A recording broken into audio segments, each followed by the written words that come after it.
Coming up on this transatlantic episode, a glimpse of what Cloughie was like behind the scenes. Clough was generous. He was a good father, not just to his boys, but maybe to us as well, in many ways. But he had a gentle side. When he had to be tough, by crikey, move out of the way,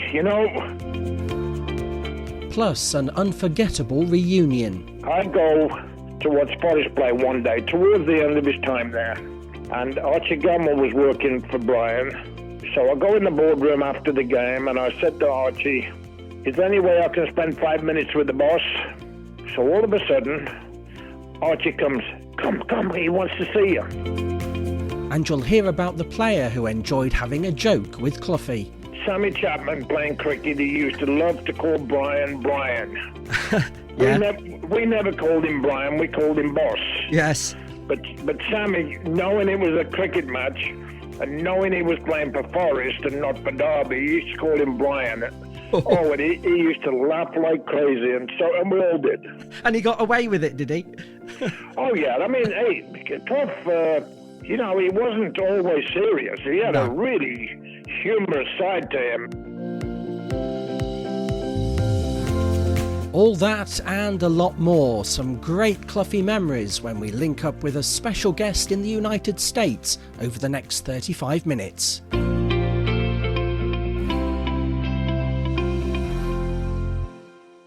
You're listening to the Green Jumper podcast with me, Marcus Alton, the editor of BrianClough.com. And we're joined now from Seattle by Alan Hinton, who Brian Clough signed in 1967. One of the legends of the game. Thanks for joining us, Alan. How's Seattle? Well, the weather's been really nice. It's a bit cooler today. It's probably about 65. But it's been very nice, and it's a lovely place to live. And we've gone through the pandemic.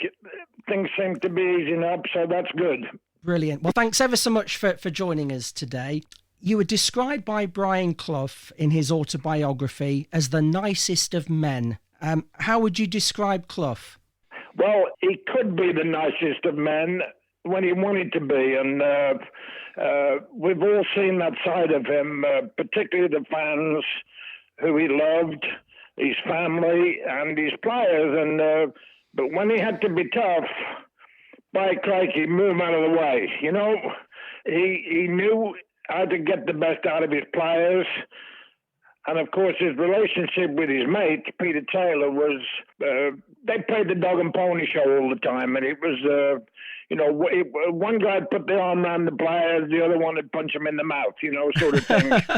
Good cop, bad cop. Absolutely, and they did it all the time. And of course, if you got on his bad side, you were in big trouble. But sometimes he'd pick on you. He'd pick on Toddy, he'd pick on McFarland, but he never picked on Dave Mackay, never. But, he'd have a go at Kevin, but nicely. Kevin Hector? Yeah, he'd have a go at me sometimes, but I really felt he liked me, and once I understood him, which took several months for me when I left Forest, but once I understood his game, I learned to play the game with him, and often the best thing to do with him was to keep out of the way. How did he motivate you? Was it a case maybe of winding you up so you'd go on the pitch and say to yourself, I'll show you? Well, no, I think from the beginning he was a genius at that. And I remember one time in the second division, we went to Norwich, and at halftime we were 3-0 up. And we came off the field and we had a smile on our face, and he said, you can take that smile off your face, you haven't started playing yet. And he was always about making sure you didn't think it was easy. He liked it if you were always searching for better. He wanted us to be good sportsmen, which we were. He didn't want us to fight referees. He wanted us to adore the fans and spend time with the fans. But when it came to the games, we'd go to the Midland Hotel often the night before the home games, and we'd play cricket on the green lawn at the back. We'd go in for dinner. He'd get a crate of beer and he'd get a bottle of sherry. and you could have 2 beers the night before the game. It was really relaxing, and of course, he'd pick on people. We'd sit in the room together, and he was clearly the star of the show, and he just loved his boys, And then he'd make us walk from the Midland Hotel to the baseball ground on a Saturday morning, which was probably about a mile. He did that because he wanted us to meet with the fans on the way to the game. And he had all these little tricks. I mean, remember, we played Benfica in the Champions League. I think it was quarter-final. And he knew the way Benfica played, which was short passing. So he decided that he'd get the Derbyshire Fire Brigade to water the pitch before the game. Yes. And that was great, and they had a great time, and I had a couple of beers with Brian after they'd done the waterlogging of the field. The problem was it rained like crazy after that. And the Benfica team couldn't handle it, but we could. And of course we won very nicely, 3-0, I think. Yeah. You mentioned, relaxation was a key element. And I think on one occasion he let you watch the lunchtime racing on the television, horse racing, before going to Leicester for a match. But you got caught up in the traffic and you were running late. Well, that's a great story, and that's in my book. And what we did, we stayed overnight in Leicester, or lunch, at a hotel near, just off the M1. Yes. And he let us watch the 1:30 race, I think, because quite a few of the players used to have a bet, So as soon as the race was over, we jumped on the bus. The problem was that every single Derby County fan must have been going the same way as we were to the ground. And we were just stuck. I mean, totally stuck.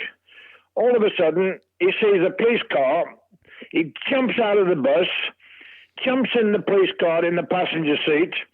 And of course, we're standing up cheering and cheering. All of a sudden, the police car gets us out. Honestly, we were taking bets that he would tell the police car driver to get out of the car and he'd drive it. But it was hilarious. And of course, in those days, you had to be at the game half an hour before to hand in your team sheet, otherwise you were fined. And we just about made it. And of course, I'm sure we won because we were in such a good mood, because each once again showed great leadership, which he was. He was a leader, and I'm sure the policemen had a lot of fun listening to him, I bet they did.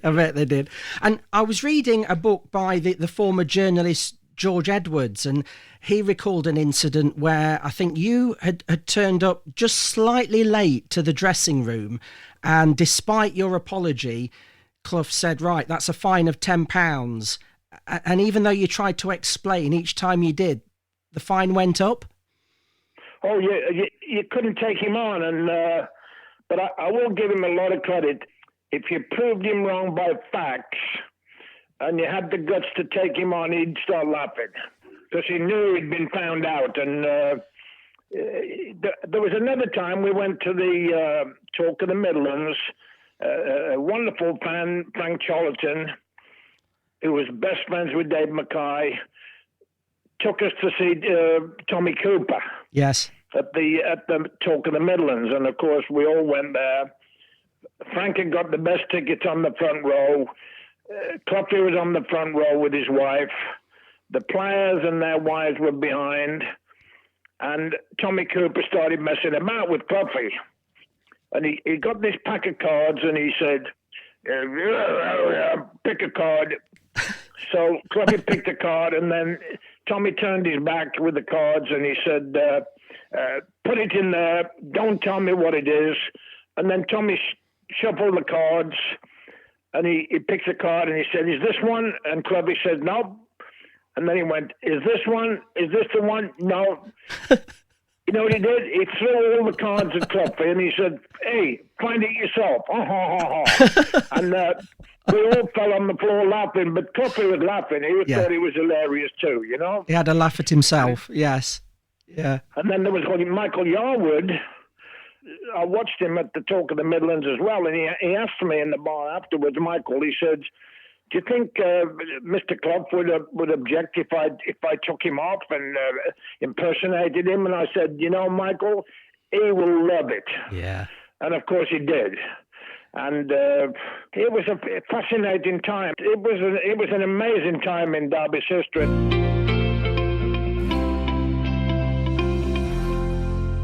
If I just take you back briefly, obviously you played for Forest before Derby, and you played for England as well, getting some great England caps.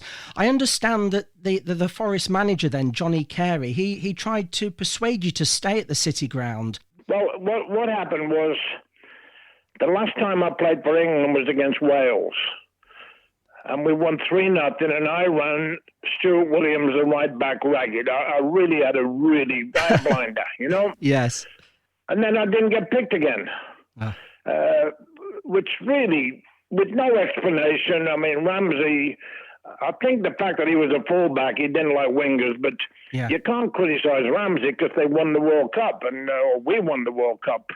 But he didn't, he left me out, and I think it had a big, I must have gone into some kind of depression or whatever, because it affected my form. Yeah. And, I was, I was at Forest for 4 years, and I really had a happy time there. And, we got married there, my wife and I, and then we had 2 children there in Nottingham, and we lived in the same street with Peter Hindley and Henry Newton and Colin Addison, and it was a great time in our life. But I think being left out of the England squad cold turkey, just bang out, affected me because there was nobody who understood. Nobody understood how I was feeling. But I did lose some form, and of course the emergence of Ian Storey-Moore, who was a wonderful player. I've talked to Ian. Ian thought he was a striker. Yeah. And but there was a time when I was on the left wing at Forest and Ian was on the right wing as a young kid. And we did get to the semi-final of the Cup, and I think we finished second in the old Division 1 then. So it was mainly happy days. But then Johnny, he came to my house. He came to our house and he said, Derby County want to buy you, and I've given them permission to talk to you, but I want you to know, Alan, you don't have to go. That's what he said. Yeah. And, don't forget Johnny Carey had been to our wedding, and, he was Gentleman John. Yes. Gentleman Johnny Carey. And a wonderful, wonderful man. And his workhorse was Tommy Kavanagh, the trainer. He was wonderful. I mean, he made us all laugh, and Jeff Whitefoot and Johnny Quigley were always shoving and pushing each other in little sprints. And Forest was a very happy club. And but as soon as I talked to Peter Taylor, he sold me on Derby County, and I met him at the cricket field several months before they came in for me, and he said, "Alan, we're going in for a centre half and the centre forward, and then we're coming in for you." They had it all planned out. So I kept on doing my job at Forest, didn't talk about the tapping up, which is I was tapped up, obviously. So all of a sudden they signed John O'Hare and Roy McFarland, and they obviously stuck to their words, and I go, hey, these guys have got a plan here. So when they called me to say Johnny Carey told me that they'd agreed a deal, I met with Peter Taylor. We walked around the old baseball ground at 10 o'clock one night for about 4 times, and I agreed to sign for Derby. But I had really good feelings about Forest, and I was very blessed that I played for Wolves, Forest, and Derby, all in a radius of about 40 miles. Yeah. I've had a good life, and I feel very blessed that I was from a poor town, from a poor family, born in the middle of World War II. And, basically lived the dream. And then coming to America was not on the cards, but then we lost our son, our beloved son, Matthew, and our world was turned upside down. And then I came to America. So it's all worked out nicely. Yeah, it certainly has. And you got a special mention at Brian Clough's memorial service at Pride Park, and I don't know whether you know that, but it really showed just how much Brian thought of you. It was when the former England cricketer Geoff Boycott was paying tribute, and I'd like to play you a little snippet of it, if that's okay. Okay, that's lovely. That's lovely. Have a listen to this. They thought him arrogant, brash, forthright, too opinionated, and yes, he was all of those things. But if they really listened to what he actually said when he was talking about football, not the way he said it, he was nearly always right. He was provocative and fascinating, but he had a clear picture of the way he wanted his teams to play football, which was on the floor, passing the ball with great defence. He never asked players to do what they weren't good at. When I watched him one time at Derby, his teams, I saw this lad in the white boots on the left wing called Hinton. And I said after the match, I said, he's pretty good, but I said, he's a bit frightened of tackling, you know. He says, I don't pay him to tackle. I pay him to pass that ball onto my centre forward's head so he can get goals. And he's bloody good at that. That was a special moment at the memorial service. Well, he was very fond of Geoffrey Boycott. And Geoffrey Boycott would often come and have dinner with the team the night before the game, and Brian was very fond of him. Of course, they're both Yorkshiremen, you know? Yes. And cricket was a big deal to Brian. I mean, we used to play against Spondon for charity. We'd play some games in Matlock. Sometimes we'd get some old Forest players to play with us. I remember Sammy Chapman, who was a real character, who later came to play for me in Tulsa, alongside Roger Davis and David Nish and Steve Powell. Sammy Chapman playing cricket, he used to love to call Brian. Yeah. We never called him Brian, we called him Boss. Yes. But Sammy, knowing it was a cricket match and knowing he was playing for Forest and not for Derby, he used to call him Brian. And he used to laugh like crazy, and we all did. And he got away with it, did he? Oh, yeah. I mean, hey, Clough, he wasn't always serious. He had a really humorous side to him. And, yes. And of course, Peter Taylor used to wind him up sometimes.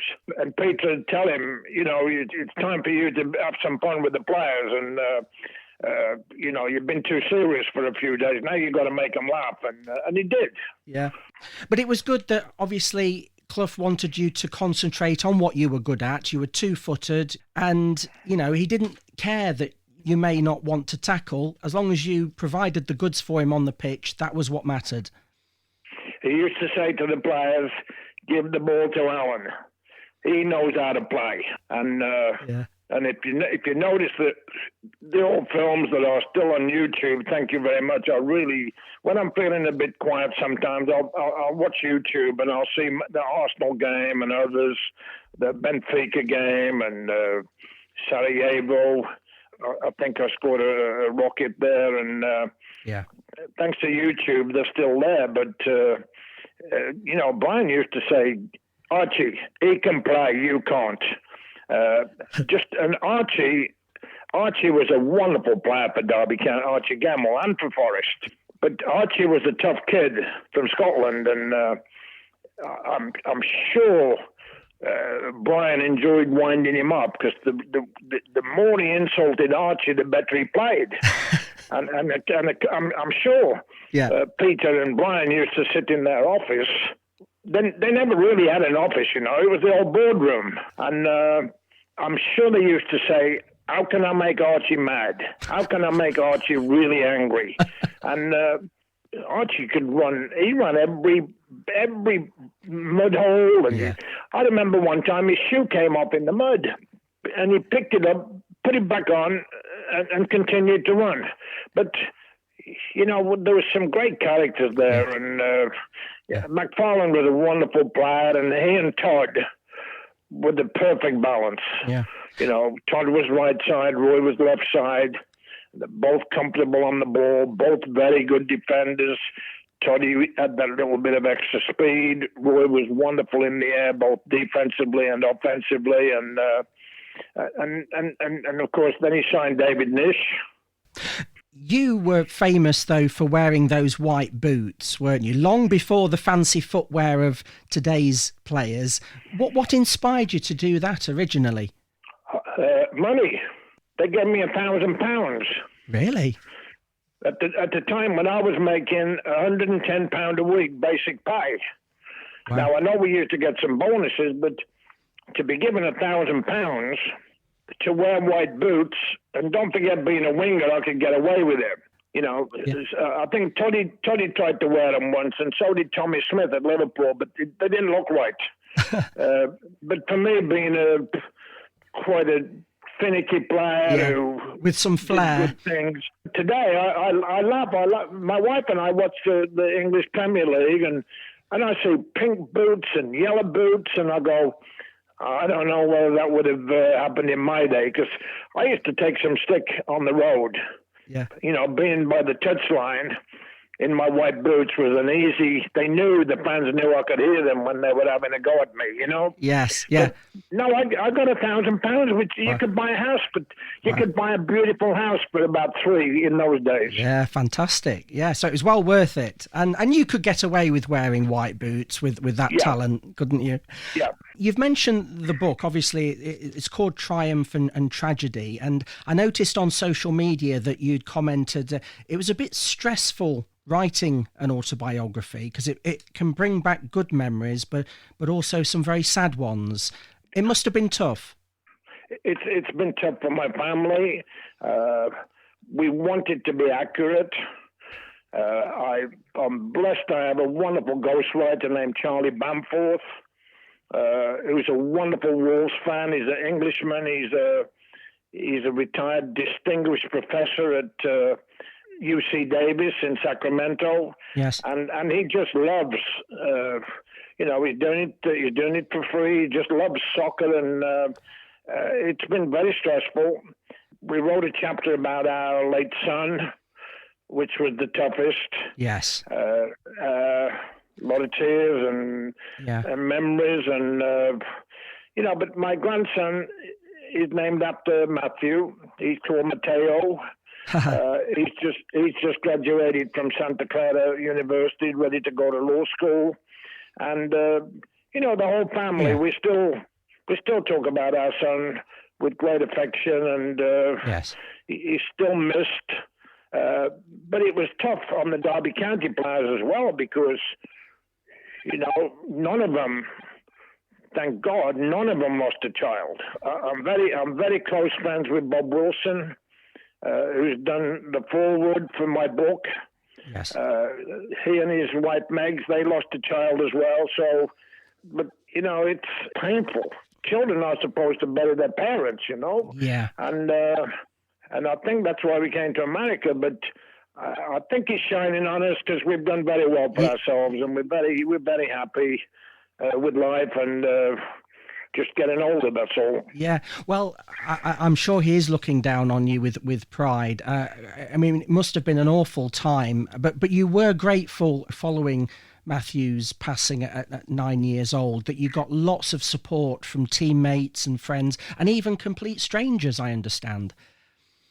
Well, what's pretty normal is, you try to give back a little bit, and I was the leader of the Derbyshire Children's Hospital League of Friends, and we raised £50,000 to build a physiotherapy unit. And, one time we did a 20-mile walk around the ring road, and people were coming out of their houses, and some people gave me £5, and they said, that's for the hospital, for the kids. They got my kid better when he was in there, or she was in there. So the outflow of love from my family, we had a testimonial game, and that was the inspiration of Stuart Webb, who was a wonderful general manager at Derby County Football Club, and everybody came out. Tommy Dock bought Manchester United, basically Manchester United players, Great Britain 11, and it was a very fine, warm send-off. And of course, the book has made me think about that again, and everything else. But when your whole life's in front of you, it's quite traumatic. But it's a good story, and I've got some of my former players and friends and coaches. They're all selling the book like hotcakes, which is wonderful. And I'll tell you what, it's a good story, even though I'm blowing my own trumpet. And I think, thankfully, it's at the printer now, so there's no more changes. It should be a good read anyway, put it that way. It definitely will. There's a fantastic story to tell overall, including your move, of course, to the States and success in North American soccer. Do you miss your home in the Midlands? Oh, yeah. Yeah, I'm a Midland boy. I'm a Midlander. Yeah. And I always will be. And I treasure my upbringing. I treasure my time in Derby. We lived in Oakbrook, in the same village with John O'Hare and Alan Durbin and their families, and the cricket field was up the road, and the pubs were nice. Oh yeah, and it was a very special time, not just from the playing point of view, but from the family's point of view, because we were all happy. And then of course the bombshell came that Matthew wasn't going to make it. My career's about to come to an end, but I got to tell you, Dave Mackay was the coach when Matthew was really sick, and he and Stuart Webb found a way to pay me all the bonuses, even though I wasn't playing. And of course, the European bonuses was as much as £750 for a win, and I got all the money. And then, of course, can we talk a little bit about Clough and Taylor and Dave Mackay and Des Anderson, the way they left the club? Yes. Which just, bringing it up in my book makes me so damn angry. You must look back and just think what could have been, really, if they hadn't have resigned from Derby, because there were so many protests, weren't there, at the time, including yourselves and the players? Oh, absolutely. There's a letter that I wrote myself on behalf of the team, suggesting we were going to... it was a resignation letter from the players. Everybody signed it. It just got sold on auction for £4,000. But I wrote it, and then, of course, what happened is we were going to go to Mallorca and not play. We were not going to play against Leicester on the following Saturday. And then the guy that was in charge of the PFA, he phoned McFarland, our captain, and said, if you don't play the game, there's a bit of a chance you might get done a lifetime ban. So we played the game. Yeah. And the funniest thing happened. All of a sudden, there's nothing going on in the game. And the crowd starts cheering uncontrollable. And it was Brian Clough. Yeah. He found a way to get into the next section to the Derby County director's box on the front row, and he got his arms in the air. And the crowd's going crazy in support of him.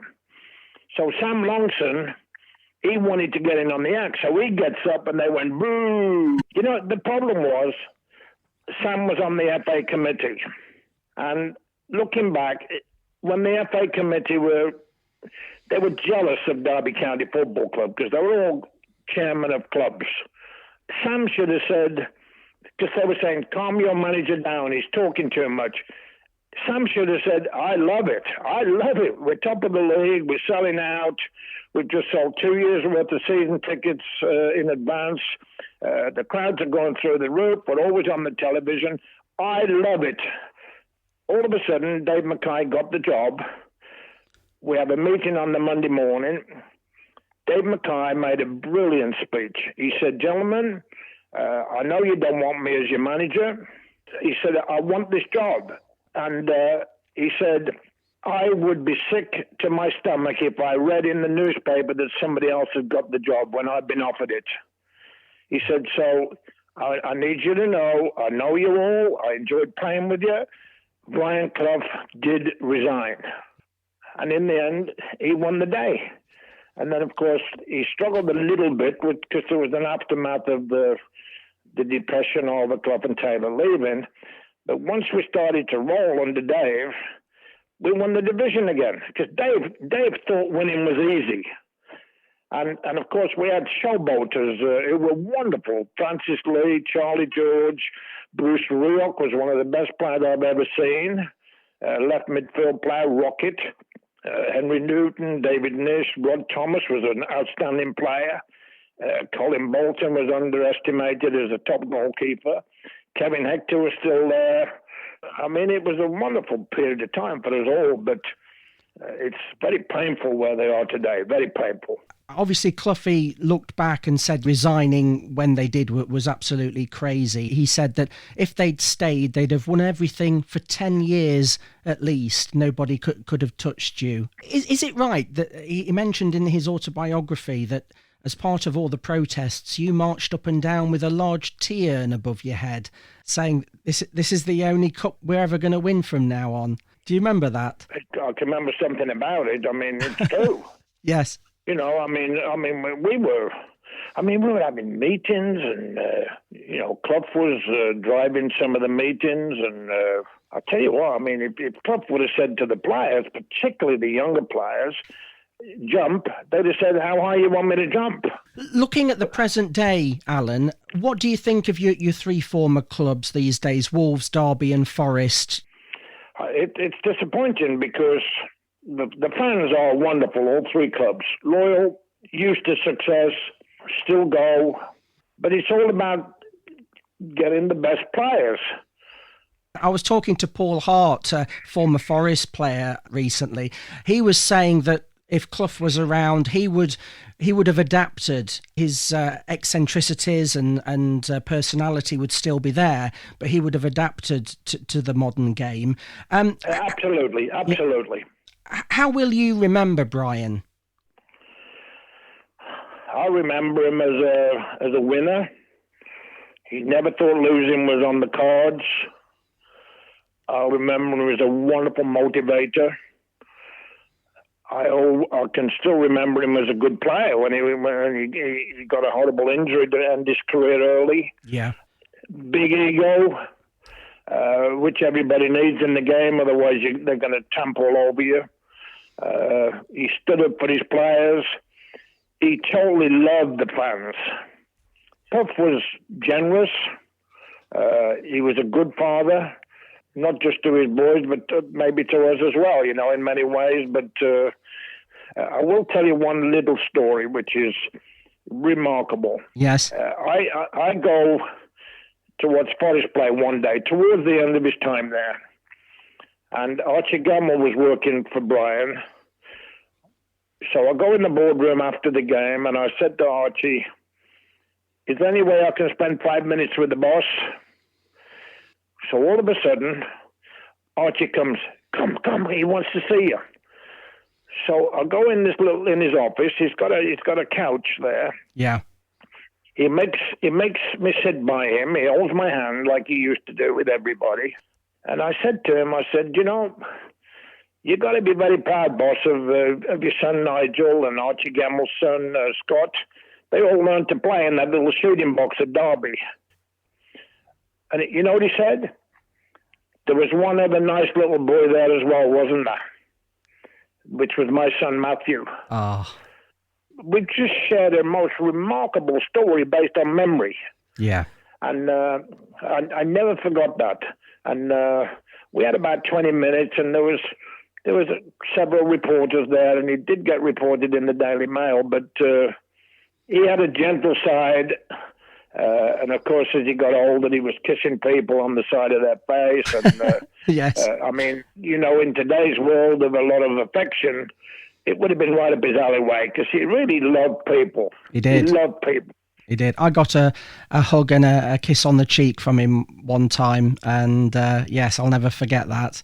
It was he must have liked you, Marcus. I think he did. I interviewed him a couple of times, and yes, we got on well, thankfully. He wouldn't have done it with Don Webby.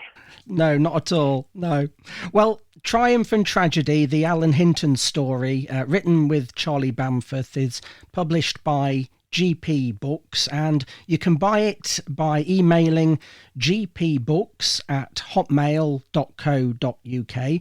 And if you're in the States, you can also get it by emailing hintonalan@live.com. And are you doing signed copies as well in the States, Alan? Well, I'm hoping to. I mean, I'm almost 79, but I'm still feeling fit. I'm cancer free. I'm living on bonus time. So fantastic. I'd love to come over to England, and the first opportunity, I'll be over. Yeah. Well, I noticed you said on social media that you left school before you were 15 and went to the University of Life, as you describe it. And I think you've graduated with honours.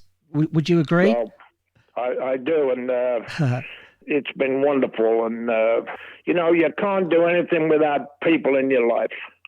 I've got a wonderful wife, I've got a wonderful daughter, I've got 3 great grandkids, and I've got so many friends, not just here in Seattle, in Vancouver, BC, when I was at the Whitecaps.